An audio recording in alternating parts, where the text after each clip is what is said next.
Hi, everybody. Welcome to Sama, Seattle Circuit Music. We are in Seattle. I hope you're doing well. I'm Derek Mazzoni, your host. I have a great guest today on Sama. I was going to say tonight because I do a nighttime show on radio, but it's today. It's whenever it is. This is one of the few artists I've welcomed back to Sama. He is a friend. He's a singer, activist, trumpet player. His name is Sonny Singh. He's got a brilliant new record called Chardi Kala that I love. We've been playing it quite a bit on KEXP, and he's going to be on tour. Thank goodness we're doing tours again. And he's doing really wonderful work, and I wanted to have a bit of a conversation with him because last time we spoke, things were different. You remember those times when things were different? They really were. And things are a little different right now. They're not exactly back to normal because there is no going back, but I'm curious to find out where things are going, and especially with Sonny, what he's learned and what he could offer to other artists, other immigrants, and other human beings in the world. He's been doing a bit of touring. As I said before, he has sent us some great concert footage from Joe's Pub and other places that I like quite a bit. We're going to watch that, and then we're going to have a little conversation with Sonny Singh on Sama. Enjoy.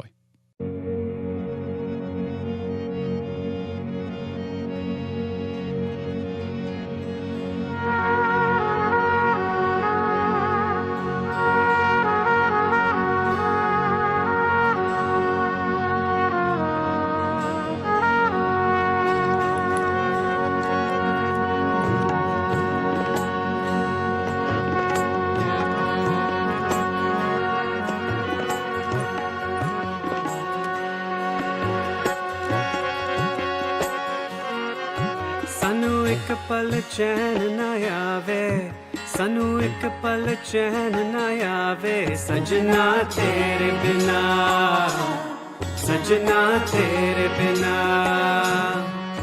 सानू एक पल चैन न आवे सानू एक पल चैन न आवे सजना तेरे बिना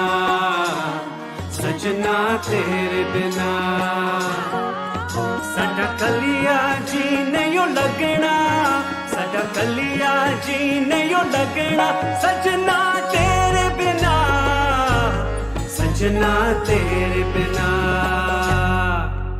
Sonny Singh, welcome to Sama. Thank you so much for having me. Thank you for being here. Thanks for coming back. It's a joy to be back. Yeah, I always love talking with you. Thank you. I want to get you into KXP. I want to get a new studio with you. Probably Gabriel's going to go like, no. I want to do this one. It's like, okay. Well, Gabriel's got time of day working against him because I'd have to wake up really early for his show. I know. It's like, okay. But it would be worth it. I would do it. It'd be worth it. No, I think I'd love to see a banter between you and Gabriel. You've got great history. Yeah, and we played together as well. Yeah, exactly. So it's like, okay, let's see. How could that work? Maybe he could come in. I mean, I know we had Moby on. Everybody came in and sang along. So maybe that could happen. It's an idea. Would love that. It's an idea. But let's talk about your life. Let's talk about the time period since we've last had you on. What's been going on? You know, you released a record, but don't talk to me as a musician. Talk to me as a human being. What's been going on with you? I feel like it's been a year and some change since we last spoke on Sama, and I mean, time is just really confusing these days. But, you know, from a musical perspective, which obviously is from a heart perspective for me too, because music is a reflection of my heart and soul, at least when I'm at my best. And I would say the biggest thing is that I'm playing my new music live. So finally starting early last summer. Actually, I just noticed that I got a Facebook memory. One of the few good things Facebook is good for these days are those memories that pop up. That just a few days ago was the 1-year anniversary of my first show of the sort of Chardi Kala band playing this new music of mine live in New York City. And so that's just been such a such an incredible process to see what it's like for this music that I spent a couple of years on in the studio, really making a studio album, everything recorded separately, people, recording from all over the country and all over the world in some places. So for that to come to life in real time with a band has just been really exciting. And I've been doing Red Baraat for so long, I've kind of forgot what it feels like to feel really nervous before a gig. Because with Red Baraat, it's just there's so much comfort there, right? Like I've been in that role as a trumpet and singer in Red Baraat for over a decade. And so these shows still, it's a year later and still I get these nerves before going on stage with this project. And I think it's a really healthy thing. I surpassed 40 years old during the pandemic or right before the pandemic. And it's a good moment to be feeling like, oh, I'm just scratching the surface of something new here, something that's always been in me, but has kind of been on the periphery. And so I feel like it's an exciting period of growth. I love playing this music live. I love interacting with musicians in real time. I love the improvisation and the stretching out that we do live that isn't really reflected on the album, and really developing a vibe with a fairly consistent band. I'm grateful to be working with a lot of really talented musicians that are bringing their own musical voice to this. Some of them are on the record, some of them aren't, but they're all super invested and just bringing a lot of life to it. That's great. I remember talking with you about missing performing live because when last we spoke, that wasn't happening. No. And, you miss it and then you try to remember it. And then when you're actually doing it, what was the difference between you actually performing for the first time in front of an audience and what you were expecting to what the reality was after COVID? Or I shouldn't say after COVID. We're still in it during COVID. I'm not exactly sure. So from a Red Baraat perspective, I can speak in a more I can speak to that question a little bit better because there was a long-standing pre-pandemic history of playing live with that band specifically.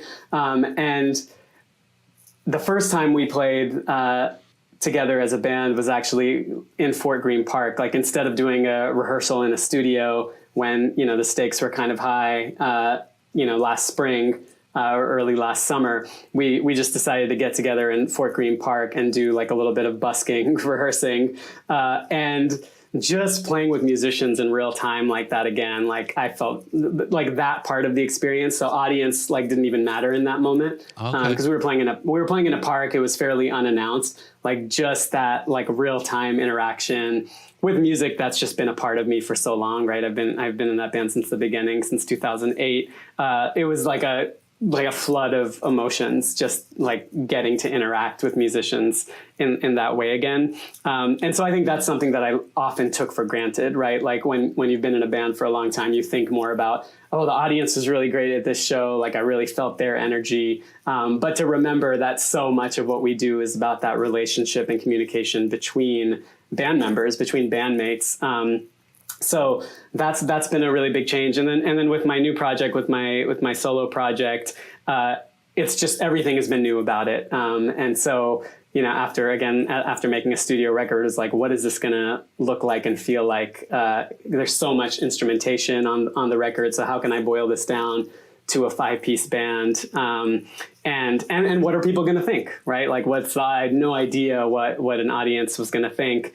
And hearing from folks after shows, even really small shows that I've been doing, just the way people are moved and what they're taking away from it is just kind of wow, my intention really seems to be coming across here. And obviously my bandmates seem to be getting that intention too, because they're bringing it to their artistry in the music. So it's all been super positive and super moving. Awesome. So let's watch some music. You were gracious enough to send that. And so we're talking about it. Might as well share it. Here it is. Sonny Singh. The new record is Chardi Kala. It's out right now on all streaming platforms, and it's available. Check it out. All right. Let's do this.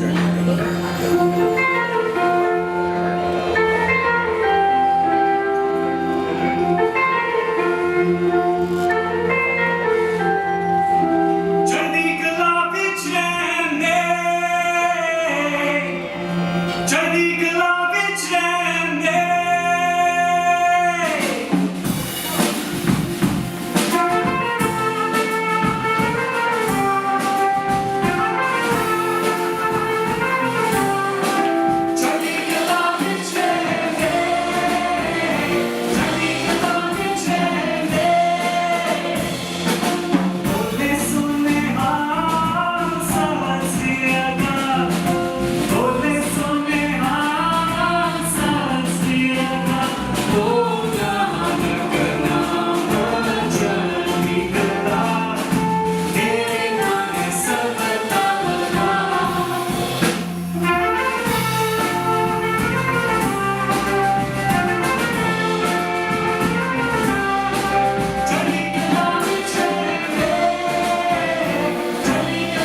interesting. Thank you for that.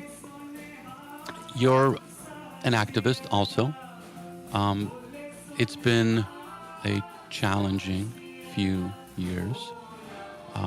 You're presenting music that is hopeful, but in videos, you know, we love your videos. Your videos and your songs, you have a message. You know, it's not just about love. It's a complicated message, I would say, because you're tapping into your heritage, you're tapping into an ancient history, and you're transmutating it into a modality for the 21st century. I don't want to be academic about it, but I'm curious, is like an artist such as yourself that has that legacy, that is putting that legacy foremost, like from the title of your song to the way you're putting your videos together, your intention.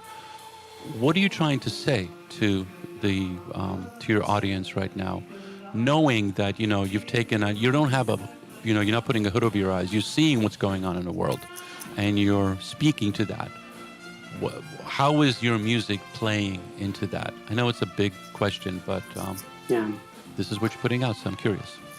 Yeah, thanks for that really thoughtful framing. I mean, first and foremost, I think from an artistic perspective, I'm simply trying to cope and ground myself in these very trying times. The music, most of the music on the record is original music that I started putting together in a time when I was feeling a lot of despair. Late 2018, early 2019, so we're in the midst of the Trump administration. We have people like Bolsonaro coming to power, people like Duterte still in power, right? Just Netanyahu in Israel, just like this global wave of authoritarianism and fascism, Modi in India, right? And you know, we could go on and on. The list, unfortunately, is not a short one. We have these acts of white supremacist terror and anti-Semitic terror and Islamophobic terror happening in the United States. And I found myself sort of gravitating back to Sikh kirtan, which is devotional music, which was my first musical outlet as a child. And I'm sure we talked about it last time. And so the music was kind of written and born out of just like, you know, music is very much, I think for most musicians, it is like very much a part of our own healing and grounding process, right? And so that's what was going on for me. And then, you know, it just made sense for me to share it as I was kind of coming up with ideas and revisiting some of these hundreds of year old devotional poems, mostly Sikh devotional poems, but also some Sufi poetry that I was drawing from. And then when it started fermenting into an idea of making a record, I just kept gravitating back to this idea of Chardi Kala because I was feeling so much despair. And Chardi Kala is an idea and a practice in the Sikh community of eternal optimism, ever-rising spirits in the darkest of times, right? My people and many of our people have seen very dark times, right? I mean, we all have, but coming from a community that's faced a lot of oppression and suffering, there's this idea that no matter what, we have this obligation to ourselves, to each other, to the divine, to remain in high spirits. And I never like totally reflected on that idea as a musician. It's something that I hold very near and dear to me. It's something that I've seen embodied in my community so much historically and presently, this like living in high spirits vibe. But as a musician, like when I thought about it, I was like, wait, this is kind of the point of art for me. It's not to like erase the bad stuff or ignore or separate us from pain or distract us from the brutal realities of the world. Not at all. But it's out of that we see the light, right? Like we know that that if we lead with love, if we lead with those who are most impacted by issues, right, in the way that a community organizer might do, and if we really center that devotion and unity, that we can only be in high spirits. And so in many ways, I made this record to practice Chardi Kala myself as an individual, and hopefully for that to sort of emanate outwards, because I think we all need that reminder and need things that help us stay grounded and in high spirits. And, you know, I wrote the record before the pandemic popped off. And then, of course, the pandemic hits as I'm finishing the record, and it felt all the more important. And so, you know, just to talk a little bit more about your question, because it's not just about like, oh, we stay joyful no matter what, but that's actually a very, at its best, that's a very revolutionary principle, right? Like if for those of us who believe in a world that could be very different, a world that could be much more equitable, right? A world that is anti-racist, anti-sexist, a world that is socially and economically just. We have to believe we can change things, right? We have to believe, and we have to believe that our greatest enemies can change too, right? And we have to see that humanity and that divinity that is in all living things. And so that's a practice of Chardi Kala. That's a practice of living in high spirits. And so I hope my music gets that across in what it sounds like, even if folks don't understand the words, many of which were written hundreds of years ago, as I said. And I hope that folks also feel some urgency in the sounds that I'm making, right? Like I also hope that it's a wake-up call to folks who aren't really activated, right? Aren't really paying as much attention as maybe they should. So in some of my music videos, for example, I've tried to draw attention to some political issues happening in India and elsewhere right now.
I love how you're describing the intention behind the record, about staying hopeful, about staying optimistic, not in a context of like, nothing's happening, we're all joyful here, because specifically you come from a culture, and you alluded to, and you didn't allude this, but you spoke to this a little while ago. It wasn't like, you know, here's a bad time, oh, it's all being good right now. It's like, no, here's a bad time, another bad time, another bad time. And we have to get through this because it doesn't work, you know, it's not one or the other. Sometimes you have a period of bad times. We had the last administration, then we get the pandemic. Throughout this whole thing, we've got climate change. Like this is now June. Half the country's got crazy temperature, you know, deadly temperatures that are going on, but people are complaining about gas prices. I'm not saying that gas prices aren't something, you know, this is your income, but it's like, it's so easy for us to see where the powers that be can suddenly turn people against each other. You're seeing this right now, where different immigrant communities are looking at each other suspect. You're looking at the duality between red and blue in the United States. You're seeing power work its way through all of the countries you spoke of. You're seeing a sense of nationalism that's coming up right now, where it's like me, my country, my people are the best.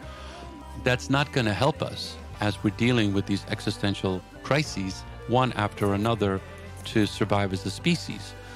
And it kind of is important for artists such as yourself to present an art form, music, this one, and video, that give people a sense of hope. And that's a kind of like, that's a very fragile but yet a very powerful thing, that sense of hope that they can get past this. So just because the powers that be are telling you that, no, it's not us, we're the problem, those other people that don't look like you, they're the problem. Yeah. that's not a way, you can't lecture somebody out of that mindset, but you can present a art form that makes your body and your mind change about that person. I find that's the only thing that kind of works because, I think I alluded to this before, like my parents' generation, they don't understand the world that we're living in right now. Things have changed so much. And I'm trying to constantly tell them, it's like these Haitian and Portuguese immigrants are just the same as the Polish immigrants that we were when we got here. They're trying to live their lives. They're not a threat. They're just trying to feed their children and live their lives also. You have to find a way to open up your heart and accept this. I could say that, but if I play music from those cultures, then they look at it differently. I'm not saying it's in and out, but it's like they look at it differently. So I love the fact that you spoke to that so eloquently, and it's kind of your job right now. And I hate to just like put it on you, but it is kind of your job to kind of help that and put that out. Because most people don't get any Sikh music. They don't know anything about it. It's like, those are interesting people in turbans that are walking around. And they're curious, but they're not that curious. It's like they're going to go up there and ask you a question. But if they like your music and they hear about these stories, that's a big win. That's big, Sonny. That's like, okay, maybe we can get out of this crazy mess and make that work. So good job. No, I appreciate that. And I mean, I think you articulated essentially why I'm a musician, and again, as I was saying, it kind of started with self-survival, right? Self-preservation, coping with all of this. And then eventually, as I grew older, it became also like a strategic mandate of like why we make art, right? And that collective need. I think it's so critical. I mean, you also, you could have gone into so many different directions. So a personal story a little bit. It's just like when, and it could be similar. It's like when I came to the United States, I was in Dorchester in Boston. I think I might have told this before, but it bears repeating. And I came into a place where I came from Poland. Everybody was Polish. It was a communist Poland.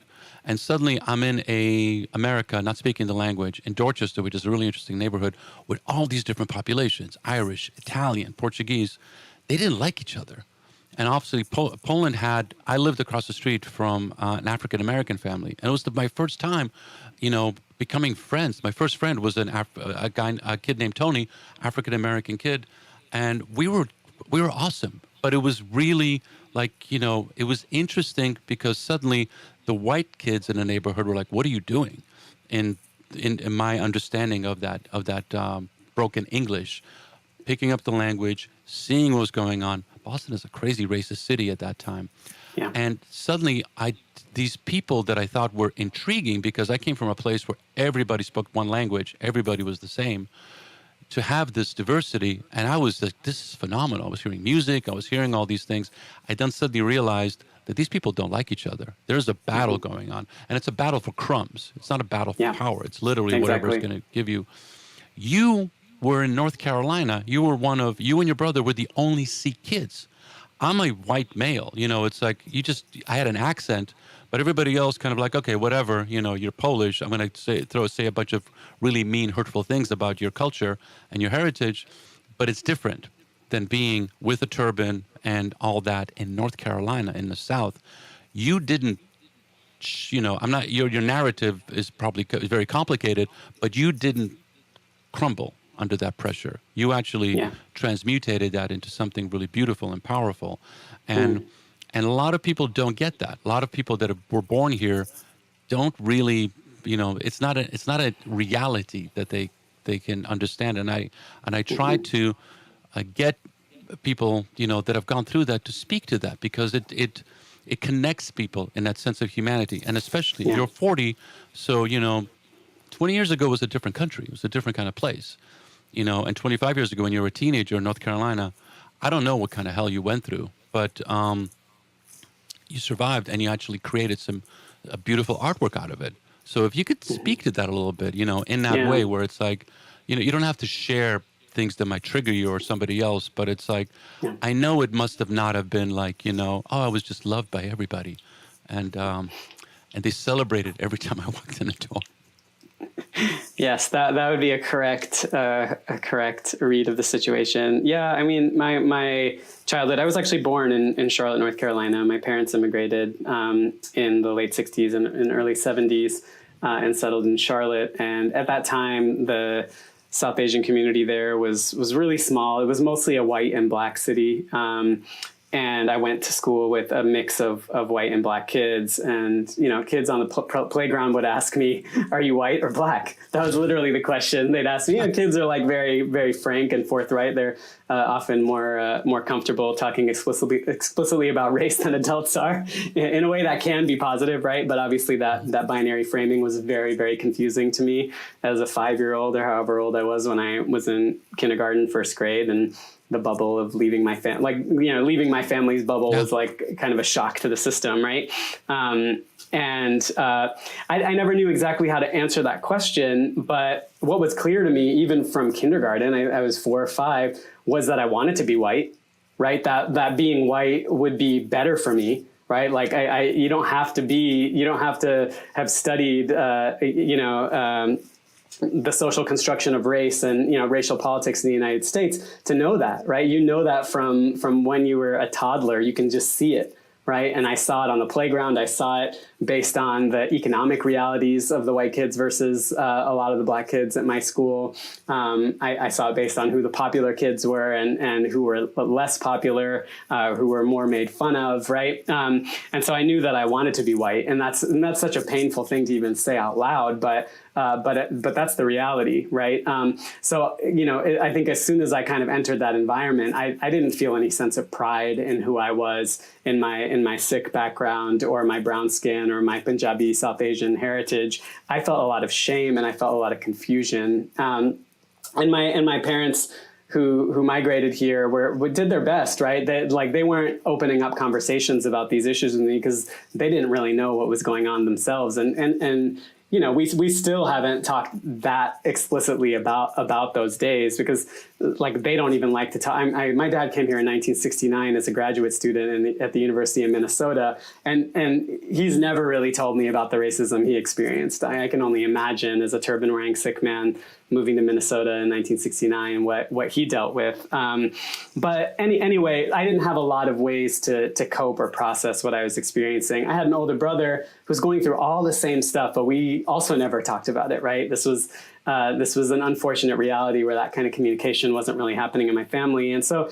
it would have been really, really easy for me to crumble, as you say. And I think I did in many ways. Like, I was a very insecure kid. I didn't have a whole lot of self-confidence.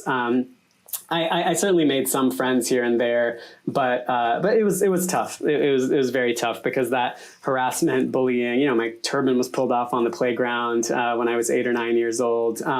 You know, those sorts of like humiliating acts of othering, of marginalization, of bigotry really scarred my childhood, or, you know, impacted my childhood pretty directly. And, you know, I would say music is one of the things that saved me. And in terms of like having an outlet to sort of channel what I was going through, I started playing the trumpet at 9 years old. And by the time I got to high school, it became a really important part of my sort of voice and my processing of the world. And also another thing that happened in high school was I went to this camp. It was called Anytown, USA. It sounds really corny, but it was a part of this national organization called the National Conference for Community and Justice that ran these camps that were essentially sort of social justice camps for teenagers, where they brought together teenagers from like every walk of life, right? There were like literally active, Chicano gang members. I was in Arizona by this time, Phoenix, Arizona, another really tough place to grow up as a turban-wearing Sikh kid. It didn't get better, it just got... Yeah. So, we had kids that were experiencing gang violence firsthand. We had white kids from the suburbs. We had people like me. We had, it was just like quite a cross-section going through this experience of facilitated, honest discussion about our lives. And that was really the first time where I was telling my own story to my peers, and I was like feeling heard and then connecting to what they were going through, like connecting to like hearing what the white gay kid was experiencing in terms of homophobia, and being like, wait, that feels, that was like, not as someone who's generally identified as straight throughout my life, that wasn't an issue as a teenager that I'd really identified with or thought about much. And then I was like, wait, there's a connection here, right? Or hearing about being sexually harassed by a woman, right? Or hearing about the racism that my Black or Chicano, peers were experiencing, and seeing that there's a common thread here, and that in that space we all came together to share our stories. And I left that. I was 16 when I was at that experience, and I left that experience being like, this is my life's work. Like, continuing this conversation, continuing this work is what my life is about.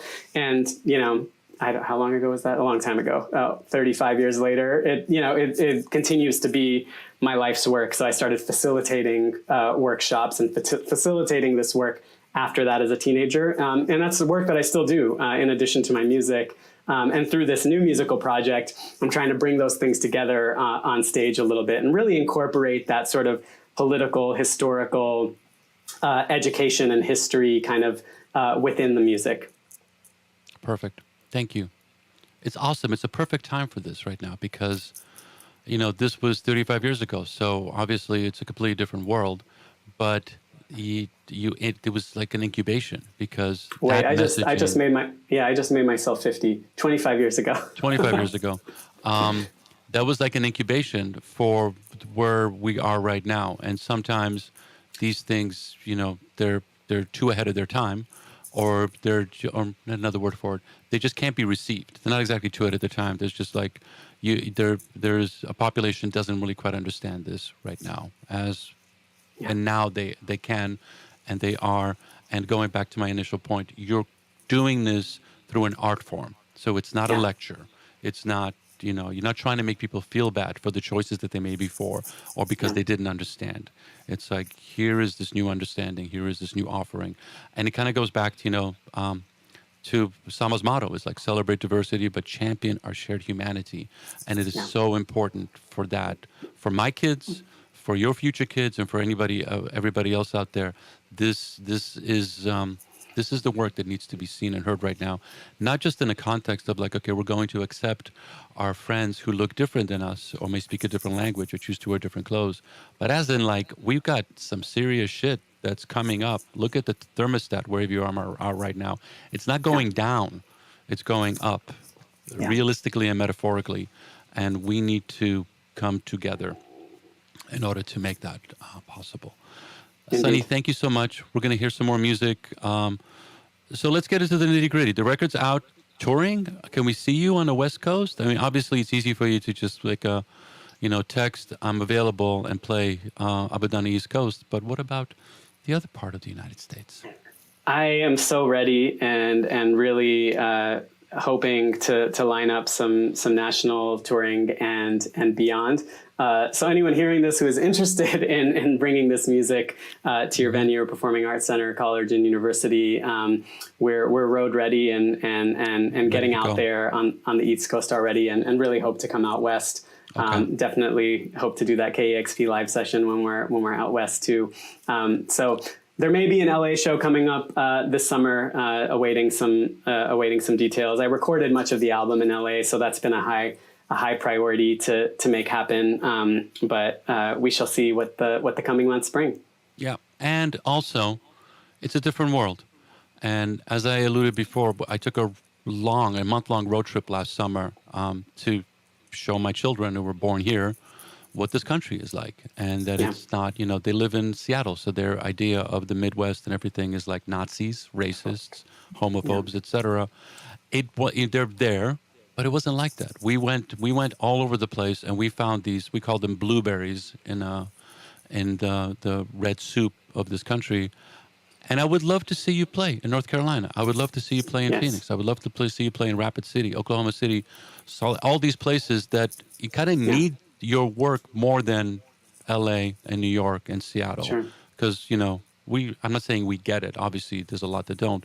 But it would be great. I was telling this to a friend of ours who's out of Tehran and wants to tour the United States. I'm like, get a van. I'm not saying it's going to be easy, but go play in these places because they need you more than the coastal elites, shall we say. So I hope that happens. I hope that's possible because it I would hope so make too. a really fabulous movie and a really fabulous story to see you play out there because they're ready too. You know, Yeah. they're so grateful when you come. You know what I mean? Yeah, absolutely. And I've definitely had that experience touring the country and the world with Red Baraat, right? Sometimes it's in those most unsuspecting places where you have the most magical shows where folks aren't too cool or jaded as you know, as a Brooklyn audience can sometimes be, or an LA audience can sometimes be, or they're just exactly. It's like yeah. So I've seen bits and pieces with through that experience, and would love to get out there with this band as well. okay, perfect. Sonny, best of luck. Thank you one and all.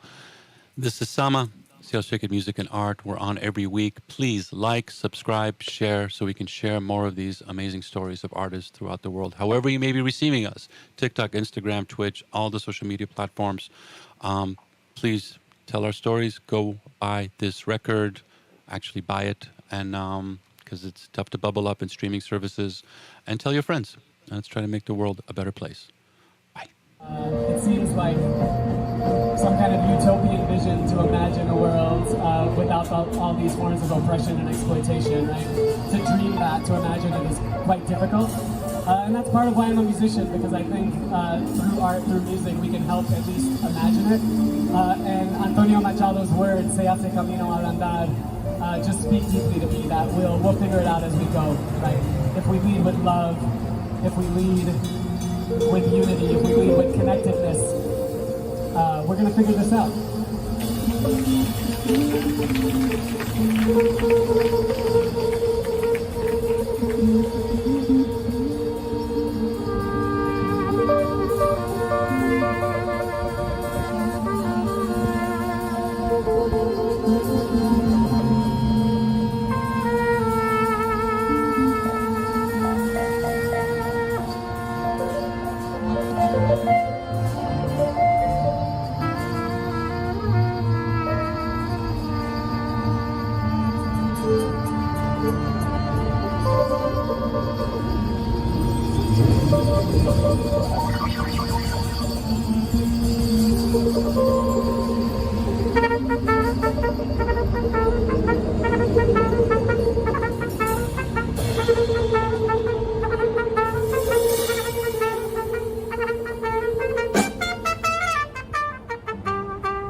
camino va a andar, todo el mundo puede